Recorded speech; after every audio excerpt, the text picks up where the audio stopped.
G'day everyone and welcome to this week's celebratory edition of the Melbourne Punter Show. Darren Potter, and welcome back Dan Kelly. Congratulations, mate. Thank you. New father, welcome on the edition of young Avery. Yeah, thanks mate. Yeah, no, it's an amazing thing having a baby. So yeah, no, all's good. She's in good nick and very pleased. So good stuff. So I think there's a bit more to celebrate. There's a lot to celebrate. So we've got the new arrival and finally, you wouldn't have thought it by listening to the Sydney Punter Show, but we actually did chime in and help try and put some pressure on Racing Victoria, and they've finally come through with the goods and given us the minimum bet rule. Absolutely. So boys, here's to the minimum bet rule. Here's being able to get on to win 1,000 from 9 o'clock in the morning. Let's hope. Finally. Now, also, it's not in yet, is it, Juppy? It's just 1st of October. 1st of October. They're going to consult further parameters. We're hoping it's going to be New South Wales. It's obviously the benchmark. Yeah. So, but there might be a fiddle around. I think the important thing is, subscribers of mine, for instance, Michael Thomas, who hasn't been able to open up an account with Sportsbet and CrownBet and others for a long time. Until recently, he wasn't betting in Sydney, so there was no point in pushing the envelope. Now they're not going to be able to refuse him an account. So I just think that's the real positive. So it's a great step forward, and it's overdue. It's good. Well, Richie Irvine has been well done, Richie. He's the captain, and our leader. He sent out a tweet the other day that said, and he's a Sydneyite, he's a New South Welshman, he has been down here, he did spend some time down here when we used to work at the track. Richie was here, but he said this will make Victorian racing the most invigorating, best product. So I don't know, he's a Sydney bloke with obviously passion up there, but he said this is the key to Victorian racing, as being the best gambling in the country. And another tweet that I saw was another one from Chris Ryan, who's a very smart punter. He's at @OnDebomb on Twitter.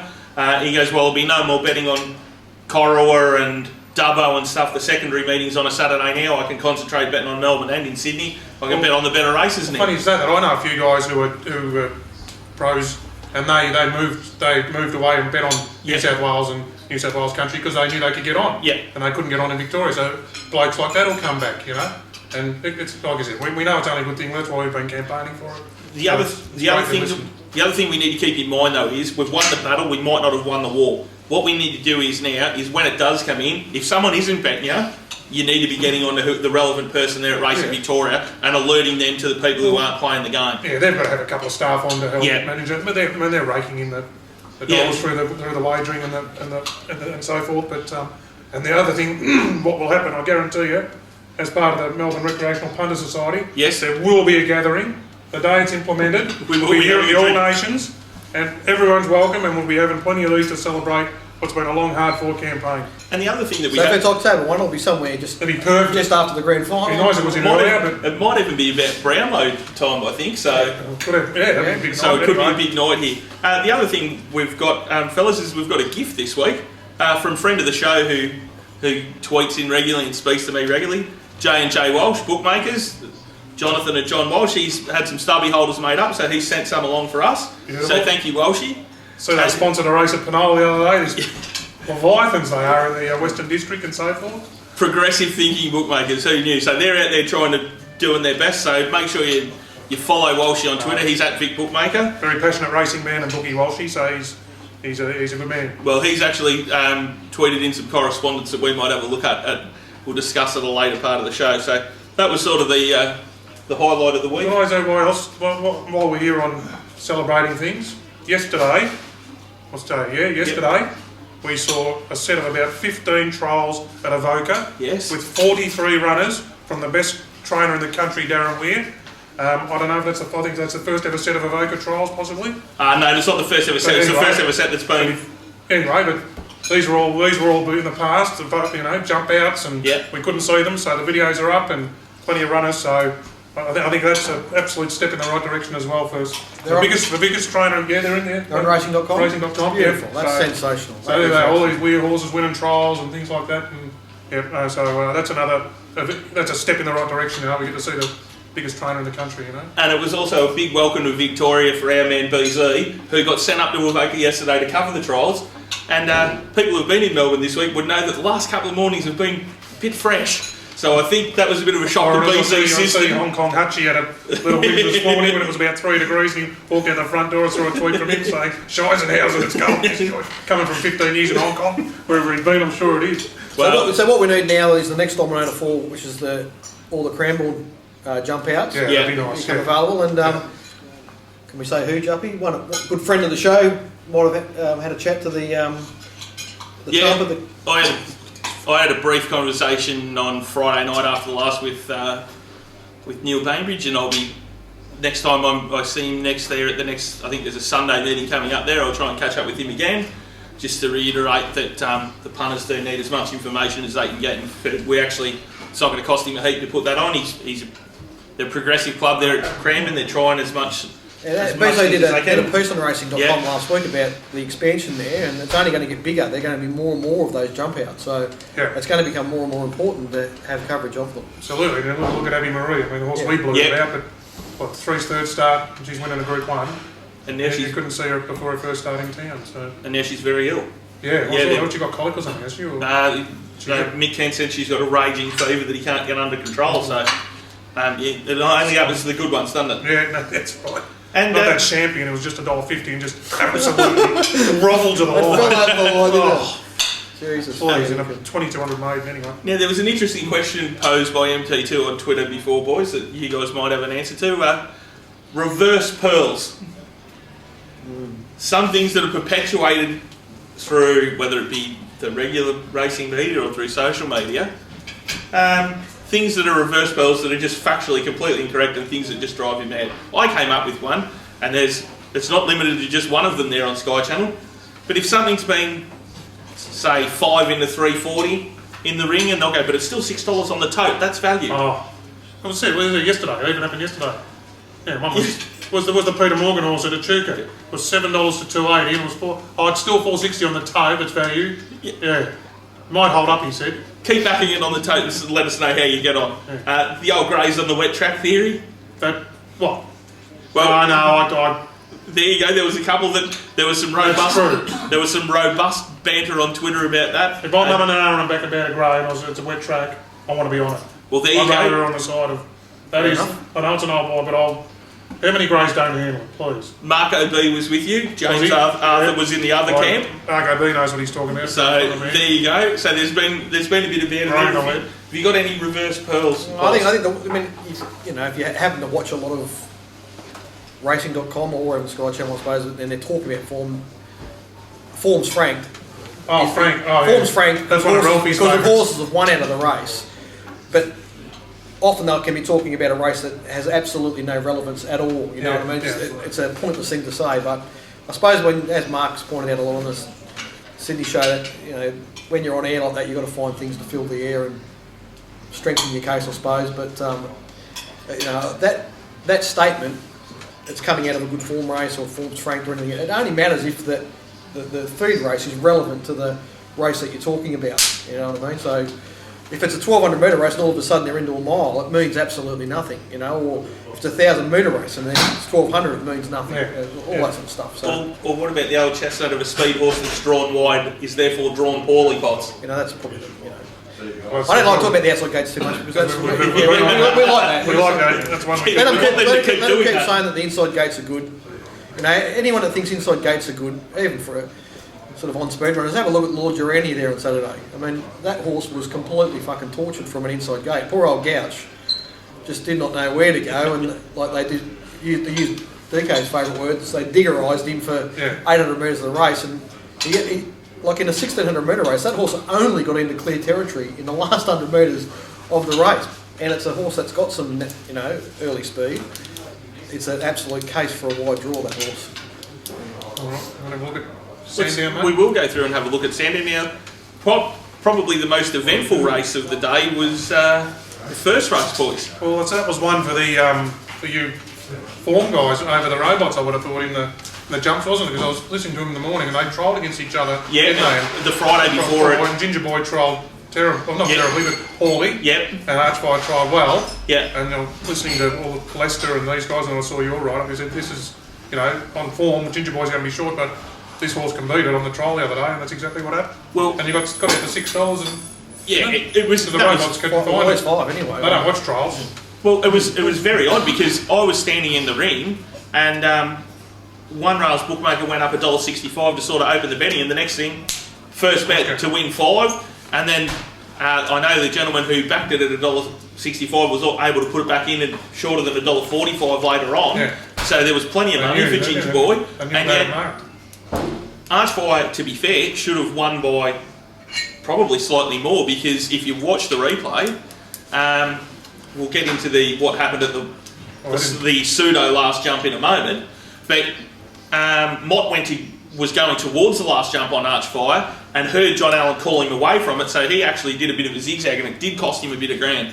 So I'm not prepared to sack. I want to be with those two horses going forward. I think he might have just. Ginger Boy made a bunch of mistakes, didn't he? Yeah, again, it was like he trialled. Yeah. So, like he didn't jump well. And listening to Darren Weir in the morning when I was driving to the track, he wasn't. He said Johnny said it didn't trial too, didn't he? As well as he could. And then Matt Stewart said, well, has it come to the end of its prep? And he said, oh, no, it's not at the end of its prep. So he'll be able to keep it going, surely. They've got to concentrate, don't they, those horses? Yeah. It's all about like concentration, like everything, to get themselves up and over. He's a very brave horse, that horse. He very Did he? No, he did, He yeah. tries hard. He's done it in a lot of flat races. I mean, I was watching that race thinking, if Archfire doesn't find the line, this horse will try.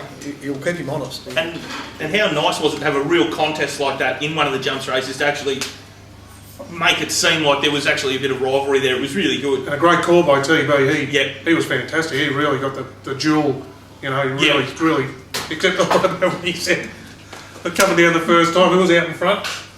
He said, they're free balling out in front. Yeah. You hear that? I think he meant Eyeballing for free ball. I think the horses are gelding as well. No, he wasn't. I don't. He's not exactly free balling. Yeah, he did. He meant to say something like bowling. He was eyeballing. Free balling. Highballing. That's what it should have been. He said free balling. It was very funny. Now, DK, you mentioned concentration there. There were some boys that probably should have concentrated a little bit more. Yes, well. Now, Jake Norton had some of the background on this. What happened with the last was, there are 2 jumps in the straight at, there are 2 flights in the straight at Sandown. There's one just after the post, and there is one at about the 250, 300 metre mark. Now, what's meant to happen is, they're not meant to jump the one after the post on the second time round. So there are 2 crews. Apparently these are external crews. They're just labour hire guys that they bring in for the day. They've only been there for 18 months, and of course Sandown was out of action all last winter, so they had no jumps there last year. So they've only had 1 jumps meeting as a practice, and these keen beans actually, after they went round the first time, they've seen the blokes up the straight dismantling the wing on the other jump. So they've jumped in and dismantled. You can see it all the head on as the horses are coming down straight there. They're jumping behind them. They were ready to go. As soon as the horses come past. And it's their keenness that meant that the last had to be omitted. It would have been interesting if one had jumped the last, and there would have been a riot, I think, if they'd called it a no race or anything else. So I know there was a few. Good to see for once common sense prevailed.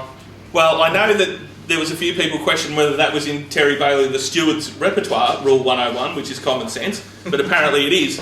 So they did the right thing, called it a race. So it was one of the highlights of the day. I'm looking forward to seeing those horses go through for the rest of the season. Now, unlike the Sydney boys, I do watch the Sydney punter show. I don't watch the Melbourne, but that's okay. I don't blame them for not watching. That's fine. But they were strongly of the opinion, Mark and Glenn, that it should have been a no race. I mean, I don't know if they. I was shocked when because I was sort of not involved on the day, and I'm sort of thinking, man, if a horse had fallen this is the first time of that one, and they put the arc up and said steer around, it's still completing the course. It was a safety issue. Johnny Allen called to Jay Mott, said, you better steer clear of this, something's not right. And that's where we're at with jumps racing now. They're better off to take the safe option there and not have any issues with it.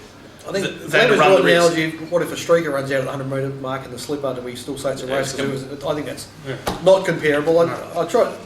Things happen in jumps racing. Well, things happen in races. Yeah. Do you know what I mean? And that to me, like, you might have a riders horse go through. Especially with 2 lap races. Yeah, they had that. They've got to come past. All the runners there were afforded an opportunity. That's right. And it looked like a race to me. And I think declaring a result was made good sense. Correct idea. Race 2 was won by Moshway for the Gouch. Trialled well, apparently. Didn't he trying to get on after this trial pick last week? We don't know where. We'd like to be able to see them. Bendigo or somewhere, but anyway. Well, I see there's another set coming up at St Arnaud, so hopefully from now on the cameras are being sent to these joints. Hey, we'll have another 50 Derby. Sensational. Moshway, just fit and honest on pace. Not fit, but he was first up. He was first up. I mean, the others I think the others let get away with it a bit, and a few runners there were disappointing. I backed Liberty Song, and I was quite happy in the run. And well back, wasn't it? Yeah, because he'd been a bit of a problem horse, and he looked like he was doing everything right for a change. But yeah, I mean they've done nothing there. Just 2-year-olds, useless form. Is that something that we need to mention there about where Liberty Song had come from? At Pakenham? Off the poly? Off the poly back onto the turf. Well, I think that might have been an issue box. You weren't really. Might have just been fit enough, maybe. Yeah, but I think so. Yeah, that's what it is. That's true. You don't get a lot of race with Home Quick, which was a testing race on Saturday. Might have costed the last 100. She only gassed out late. Yeah. So maybe. I'd definitely be giving that excuse if it wasn't chasing a resumer, but anyway, they just haven't done Yeah, much. true. You're right. Yeah. In race 3 pots, we were on Master of Arts, but it ran into The Queen's Horse, Skull. yeah. One for the narrative. They had David Hayes talking to KB and Dr. Turf there today because it was for the Queen. He obviously had talent, like he was a Royal Ascot standard horse, but he's a complete head case, isn't he? Trial good, and the trial obviously sort of had him going, well, no, he won by 20 lengths, beat nothing, but seemed to do it well. And I just had a look at I looked at the betting. It was real funny. Did you see the bet? So if you punch up your dynamic odds on the race 3 on Saturday, so you had the favourite was 7 or 4 or something, wasn't it? Whatever it was, Master of Arts. Then you had this group, the bottom 6 runners, 5, 6, 7, 8, 10 and 11. They were on the tote, they were 910, 920, 970, 970, 890 and 950. There's just no, and Betfair, they always paid $11. Okay. Virtually every one of them. Yeah. It was 11.50 or 10.50 or so. So all of them say the favourite, then you had that bunch, and then you had the Queen's Horse. So they're all just much of a muchness, just nothing there by the Golden Mane and 4 Carat and Azure and none of them labelled as a legitimate alternative to the favourite. That's it. None of them. So that's it. So the favourite hasn't gone that well, and here's the Queen's Horse who's come back. So that's just why. When you look at the bettings like that, they're all much of a muchness.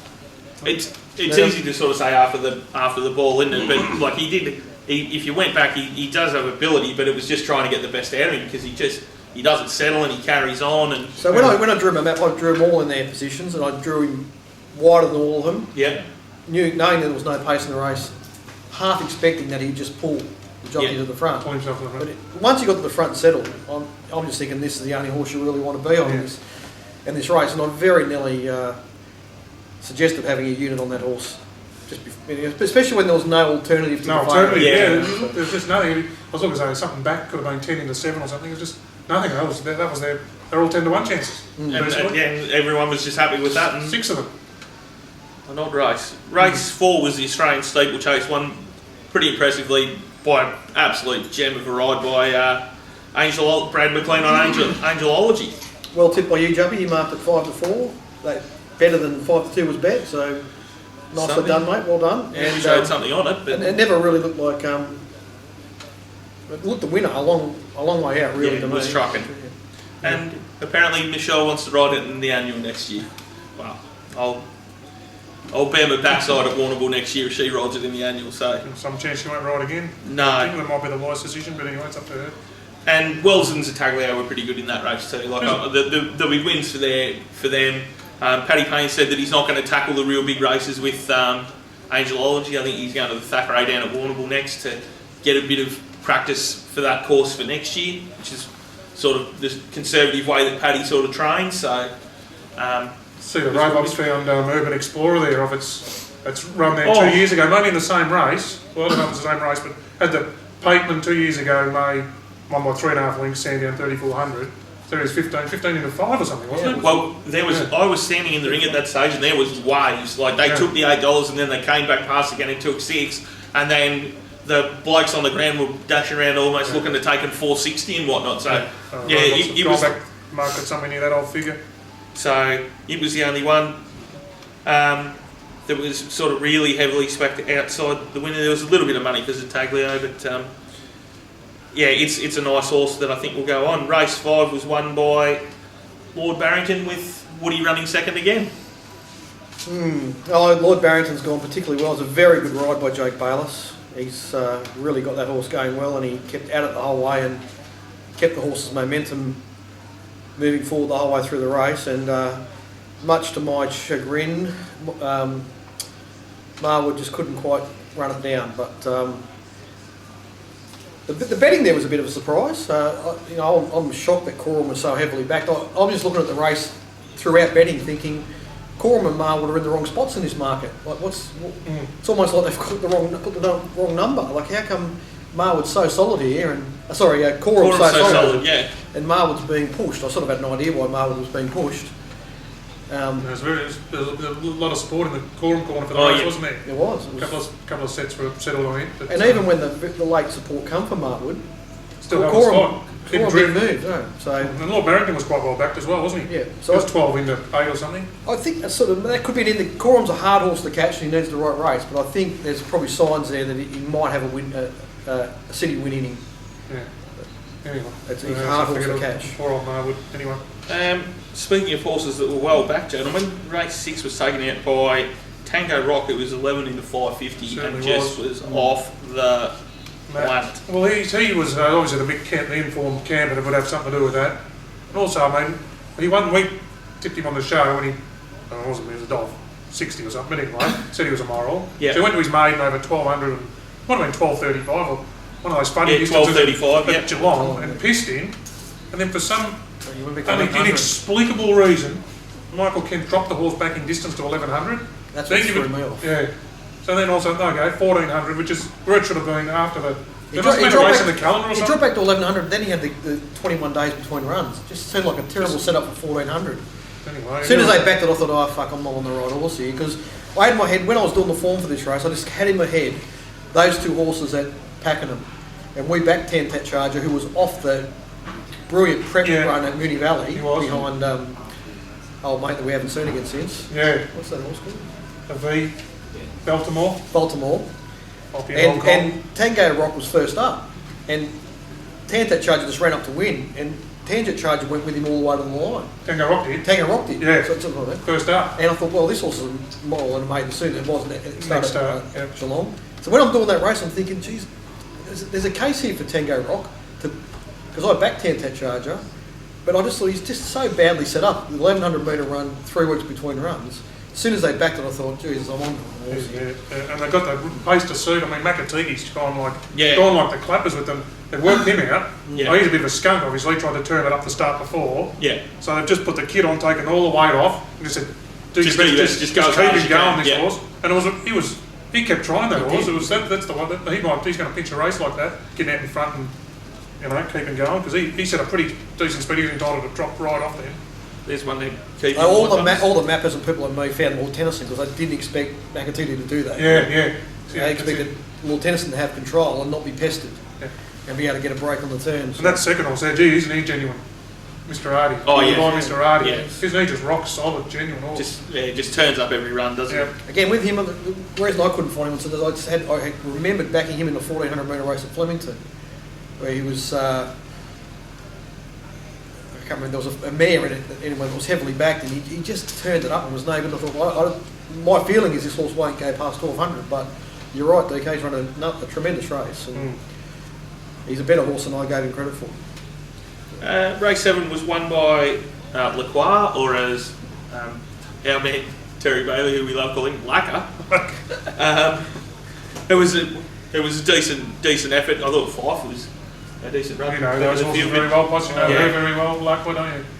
Well, I said out to our subscribers that I expected there wouldn't be much between Lacquer and Whirlpool in the end of the betting, because Lacquer was obviously going to be ahead of it in the run, and it had the fitness advantage. So Whirlpool was always going to have to come after Lacquer. So I'm really surprised that didn't happen. That the $8 pretty much held up, and Whirlpool's stayed 11-4 or whatever it was. The 7-2 was certainly hard to get. It was a good testing race, wasn't it? It was. Solid race. So I'm pleased that Lacquer won. I would have been absolutely fucking mortified if Weather the Storm. I bet Weather the Storm in the lowest race of all time. 2 starts ago at Sandown, and it just did not find the line at all. It was awful. And Fife's another horse that I've been backing, and she's really but she'd been well in races at the 200 and hasn't found the line Yeah. at all. And then maybe it was a quieter ride, or maybe she found the right grip. I'm not quite sure, but just to the eye, her run on Saturday was one of the runs of the day. But I don't know if it is going to be any help Going forward. She's sort of been up for a while now, and she's not an experienced horse, so I'm not sure what to make of it. But just taken on its own, that was a huge run Saturday. It was one of the runs of the day. Another well-backed horse, but it looks by the totes that the Robots missed was for the boy wonder, Kendrawood for DK Weir and Benny Allen. No, they paid like 460 across the totes, wasn't it, or something? Yeah, SP was 380. Was it? Yeah. Top flight $6. On Picalo let him up. I thought he did a good job. Might be a race for it at Swan Hill or something, maybe. Fast horse with D Weir and B Allen. It's not a bad combo. I did get into about $4 on Betfair at about the minute and a half mark, maybe 2 minutes, but it got back to 440, 460 at the dead. Yeah. So the bookies probably just didn't follow it back out late, I suppose. Um, we could ask someone, but we're not going to. As soon as the police have banned masks, we can't ask.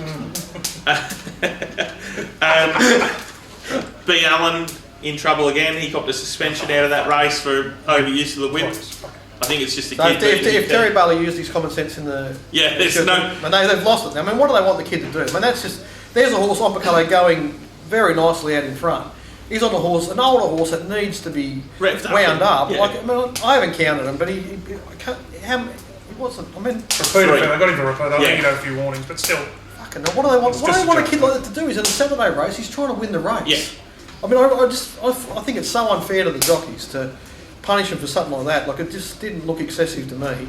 All he did was ride that horse to win the race, and you're punishing him for it. Yeah. Well, the only thing with that is he's been fined 3 or 4 times previously, and they said, well, the fine's not working. But it's only I think he was only 3 over on Saturday, so it doesn't seem like the end of the world. But I suppose we've got to have something to put in the Stewards report. And the last was won by Spread Eagle, gentlemen. And they need to spend less time counting fucking whip strikes and more time, looking at things that need to be looked at.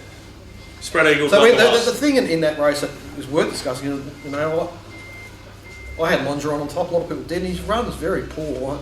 It's quite a testing race. So I don't know. I think Longeron might just be a bit of a bludger. That he's a competitive horse when he gets things on his terms. But as soon as he had to earn it, like he did on Saturday, there was, you know, on Picalo was testing everyone else and making them earn it. He turned it up pretty quickly, Longeron. So. And the last was the last. The 2 favourites fought it out. Yeah, well, the interesting thing there is the run of Spanish Love. I don't know what that means for that race. I mean, well, she's always had. I backed her when she won her maid. She's shitting at Mooney Valley one night. Yeah. God bless her. And she's always been there. So after she did that, I went back and said, what's she done since? And she's always been there, but nothing. She's obviously come back in very good order. I don't know what her jump outs were like, but That's what I'm saying. I didn't even look at her jump outs because she was resuming for 3,000 metre race, and she'd been so like I had her tagged as a horse that would win a number of Saturday races early the prep before last, and she really Craig Williams torched her one day at Flemington, chasing a Waller, Orion Love, and she was never any good after that. And they sent her right out to 3,000 metres, and I thought she was just completely gone. But on the evidence of Saturday, maybe. So she's a horse to keep an eye on. I don't know if we need to follow her, given that she started such big odds, but that was certainly an eye-catching run. Her jump outs. If her jump outs were good and she was good, then she might be in for a good prep. Good point, DK. All right, that'll do us for part 1. We'll be back in a moment with part 2.